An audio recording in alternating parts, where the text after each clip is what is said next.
Olá pessoal, estamos iniciando mais um programa Júnior Campos Prado, engenheiro empreendedor, e hoje nós vamos falar sobre o assunto muito interessante, que é principalmente para os jovens, para quem está querendo o mercado de trabalho, ver como é a trajetória de uma pessoa bem-sucedida.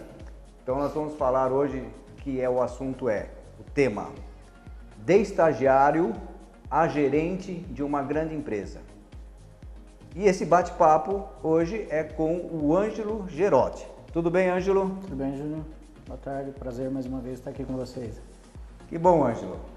Ângelo, hoje vai ser um assunto bastante interessante realmente, porque a gente vê que eu sinto cada vez mais a necessidade das pessoas buscarem estágio, ou seja, buscarem a prática, porque infelizmente a gente sabe que existe uma deficiência educacional. Por mais que as faculdades aí sejam, tenham se esforçado, os professores também se esforçam muito, mas a gente sabe que o profissional sai mesmo de uma faculdade sem o conhecimento prático, ele sai meio perdido. Sim. E a sua história é muito bacana porque eu te conheço há 23 anos, foi quando você começou como um estagiário, porque você na verdade era um menino jovem que não sabia de nada, vamos dizer assim. Verdade. E aí você começou seus primeiros passos lá comigo. Conta um pouquinho disso daí, o que você lembra naquele início seu?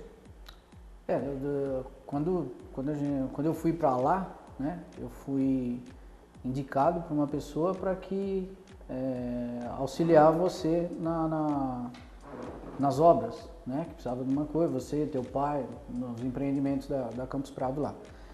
E eu não tinha nem iniciado a faculdade ainda. Eu iniciei no ano seguinte que eu comecei com vocês, a minha formação é administração de empresas, e onde a gente começou a desenvolver o trabalho lá, tanto na Campos Prado Empreendimento quanto na construtora, justamente dessa parte de administração de obras.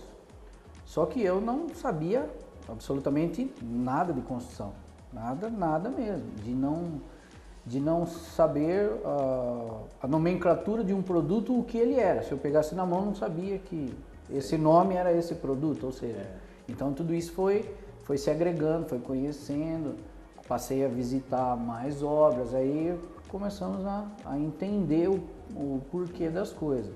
E acho que talvez isso seja a principal ideia do estagiário, de uma pessoa que se inicia, como você disse mesmo. A faculdade, seja ela qual for o ramo, não necessariamente engenharia, arquitetura, administração, a própria medicina, advogado, ou seja, todas elas. O pessoal ensina a técnica e alguma noção de prática, mas a realidade você só vai conhecer no dia a dia realmente, né? No dia a dia. É verdade, você falou numa coisa bastante interessante, que foi, quando você começou, na verdade, você foi um dos primeiros estagiários, Porque a minha vida profissional, depois de formado, eu me formei em 87, ou seja, 31, 32 anos atrás.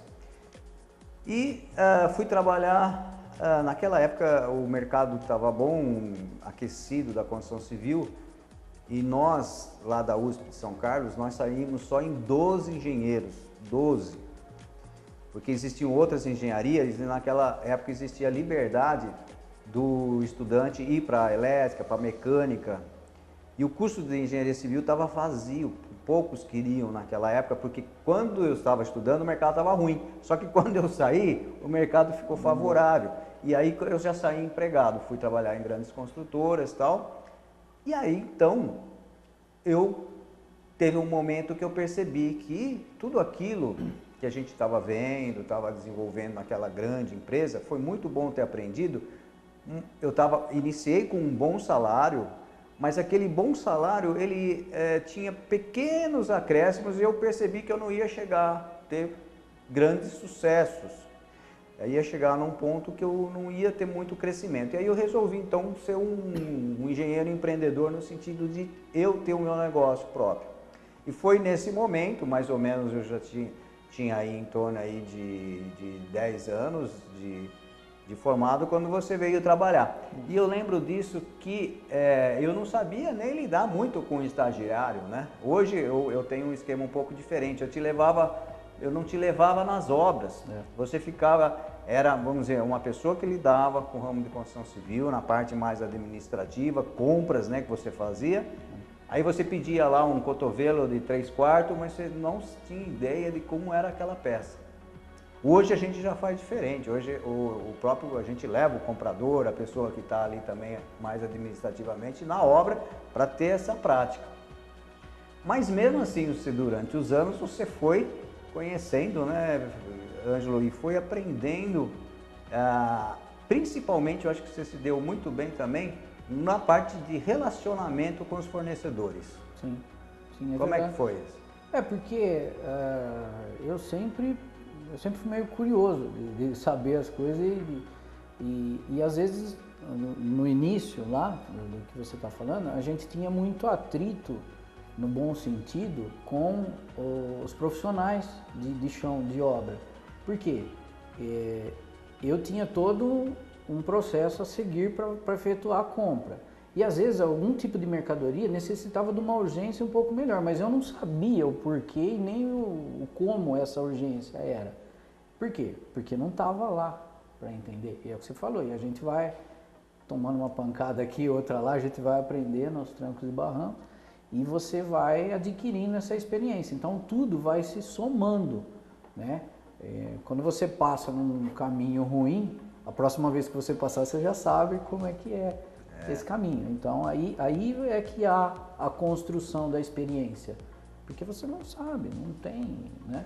E aí a gente foi um pouco de ter a humildade realmente de perguntar, né? Naquela época a gente teve grandes parceiros de fornecedores nossos que eram parceiros mesmo, não estavam só interessados em vender, eles estavam interessados em fazer a coisa evoluir. Então, em atender o cliente, né? Na verdade, todos nós, assim que a gente tenta colocar com os nossos fornecedores, todos nós temos um cliente principal. Sim. Então nós éramos, vamos dizer, o intermediário ali, mas o cliente final é que tinha que ser bem atendido. Tem que ser bem atendido. E aí você começou a perceber essa mentalidade e os parceiros começaram também a perceber o quanto ele tinha que estar junto com a gente no sentido de atender o cliente. Sim, eles vinham até o escritório, nós íamos até eles, visitava as obras, aí que começou esse desenvolver da coisa. E eu, particularmente, fui aprendendo a tudo isso. Aí que eu juntei o conhecimento técnico, administrativo que eu tenho com o conhecimento de construção civil, do ramo civil, que aí você vai, né? Nós temos material, nós temos mão de obra, nós temos prazo, nós temos cronograma, nós temos documentação, nós temos cartório envolvido, nós temos órgãos estaduais, municipais, federais até, que querendo ou não, ela faz parte desse custo. E a gente tem que estar por dentro de tudo isso, né? Como é essa evolução, o porquê que isso tem que vir primeiro do que aquilo, enfim. Parece uma coisa simples, mas não é, ela é complexa. Se você entrar numa coisa na frente da outra, algum lugar vai dar gargalo e vai barrar. E você sabe que é principalmente esse ponto que a gente percebe da dificuldade do jovem, mesmo depois de formado, de não ter essa prática, porque na faculdade ele não aprende esse processo do passo a passo. Então, é interessante quando você falou que muitas vezes você, como comprador que era na época, né, você comprava os materiais, você fazia essa parte também de documentação, mas na hora que você ia comprar, normalmente a gente pedia uma antecedência. A gente estava lá na obra, eu como engenheiro na obra junto com o pessoal, e a gente procurava passar com uma antecedência, já uma programação. Ó, na semana que vem nós vamos precisar de tal material. E aí você tinha tempo. Naquela época se passava fax, né? Fax. Você, por mais que ainda já tinha um computador, mas você imprimia, passava o fax, depois recebia os fax das empresas de materiais de construção, planilhava, né? Aí que ia planilhar. Aí ia planilhar para ver qual era o mais barato para depois a gente fazer a compra. E muitas vezes a gente sabe que às vezes acontecia na obra alguma situação onde a gente precisava do material amanhã, né? Por mais que fizesse programação, aí era a hora que você não entendia, então que você se apertava, pô, como é que eu posso comprar um negócio sem cotar, né? Porque na verdade a gente tinha esse critério e tem esse critério, tudo que é comprado em cima de cotações, em várias empresas, porque no mercado você ganha, como que você vai ganhar dinheiro, ou seja, como você vai tornar aquela obra viável economicamente, tudo. Fazendo as compras é importante, você diminuir os seus custos. Sim. Né? Porque normalmente você já fixou um preço de venda, já tem um preço final de venda daquela obra. Então o que você pode ganhar é reduzir os custos. Exatamente. E aí nós temos esse trabalho de fazer a planilha. E eu lembro que naquela época a gente, como eu estava começando como engenheiro autônomo, então a gente começou a elaborar as planilhas, né, Ângelo? No Excel, e como a gente fazia com que a gente pudesse comparar uma empresa com a outra. E você lembra dessa época? Como que você sentia naquele momento? Eu lembro da gente estudando um calhamaço desse tamanho para montar um banco de dados em cima de uma planilha. Lembra que a gente fez em Axis na época? Em Axis. Foi quando lançou o pacote, acho que 97 do Windows. O profissional, né? Era Windows Office. Windows Office profissional. Alguma coisa assim. É verdade, porque a gente trabalhava em planilha, mas a gente viu que o Axis era um banco de dados que a gente ia ter uma certa facilidade, já era uma programação, né? Isso. Mais programação. Em cima daquilo a gente fazia custo médio, custo mínimo, custo máximo, a previsão do custo, e servia de base para outras construções que vieram após. Então você já tinha uma base ali. Enfim, a gente acabou desenvolvendo uma coisa meio que personalizada, uma coisa nossa. Nossa, né? Nossa, porque não existia, né? Não. Era o início, não tinha programa disso. Não tinha assim uma programação. Existia algumas empresas que começaram a programar, mas nós mesmos então utilizamos o Axis. Eu lembro, foi bem interessante isso, porque o Axis ele proporcionava, era um banco de dados. A gente jogava lá todos os dados e a gente conseguia tirar dele qualquer tipo de relatório, né? Qual o preço mais barato que a gente pagou no mês passado? Qual a quantidade de cimento que a gente comprou em determinada obra? Quantos sacos de cimento, né? A gente tinha de uma forma até rápida e fácil qualquer tipo de relatório. E passava isso para o cliente com bastante tranquilidade, no sentido de o cliente via que tinha, né, era bem controlada a obra. Eu falo era por causa que era o seu tempo, mas a gente depois, claro, até hoje daquilo a gente foi desenvolvendo, foi evoluindo. E a gente tem um controle de obra que é muito bem feito, e justamente é aí que a gente consegue ganhar, né, não só para nós como para o cliente. Eu lembro que nós criamos como se fosse uma contabilidade da construção, com centro de custo, com tudo. Então você conseguia otimizar, fazer uma previsão, e aquilo que você falou. Você passava impossível uma coisa ser 100%, mas mais que 90% a gente tinha total confiança que não ia fugir daquele custo. Isso. E a gente tinha os relatórios, eu lembro, por exemplo, custo, naquela época a gente já tinha, por exemplo, queria só o custo da fundação, só o custo da estrutura, só o custo, sei lá, da hidráulica. Isso. A gente conseguia separar, apesar de os lançamentos era tudo no mesmo programa lá, o Axis no caso, a gente conseguia extrair, só a hidráulica, ou o custo da obra toda, e tinham várias obras, a gente conseguia o custo daquela obra naquele mês, né? Isso, exatamente.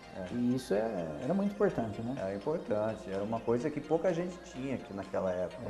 E foi uma junção de formações, da minha formação e da sua formação, para que chegasse a um denominador, né?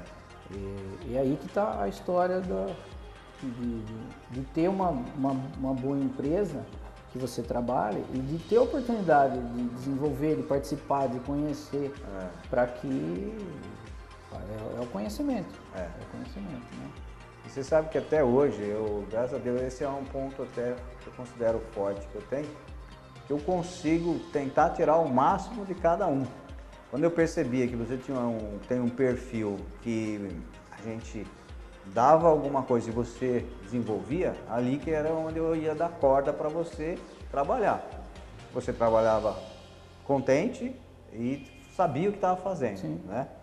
E quando tinha alguma coisa que não era da tua, né, do teu perfil, a gente talvez tivesse outra pessoa para passar aquilo, né? Sim. Isso eu acho que foi também muito bom, porque você acabou desenvolvendo isso para, né, até hoje, né, para hoje, vamos dizer, você é resultado de tudo desse trabalho que a gente acabou fazendo, né? Sim, a gente, hoje eu uso muito daquilo que a gente aprendeu lá atrás, muita coisa. E na própria empresa onde eu trabalho, a gente também pensa assim, de que eu acho que todo mundo tem a capacidade para desenvolver e fazer qualquer coisa. Basta ter vontade de aprender e o aprendizado que ensina. Mas a gente percebe que cada ser humano é diferente um do outro e cada um desenvolve uma habilidade melhor em alguma coisa. Às vezes uma pessoa é muito boa com número e muito fraca de fazer qualquer outra coisa. Por exemplo, no caso de uma loja de varejo, às vezes a pessoa é muito boa com número, mas não sabe conversar. Então não adianta eu pôr essa pessoa para atender. Eu ponho ela lá no departamento que calcula, no financeiro, compra, sei lá, onde for. E para que consiga extrair dessa pessoa o melhor dela. Isso. Né? Então... Que bom, Ângelo. Ângelo, a gente terminou aqui, nós vamos ter que fazer um intervalo e depois nós vamos voltar a falar. E eu lembro também de uma coisa bastante importante, que foi que você me ajudou muito, porque eu já não era o meu perfil, eu sabia que tinha que fazer, mas não era o que eu gostava, não era o que eu gosto. Que era essa parte burocrática também, né? Desde documentação, com INSS, com essa parte, vamos dizer, de documental mesmo. Então, daqui a pouco a gente vai voltar para falar um pouquinho mais sobre essa trajetória do estagiário, que hoje é gerente de uma das grandes lojas de materiais de construção e que utiliza tudo aquilo que aprendeu na época lá de estagiário. Até daqui a pouco.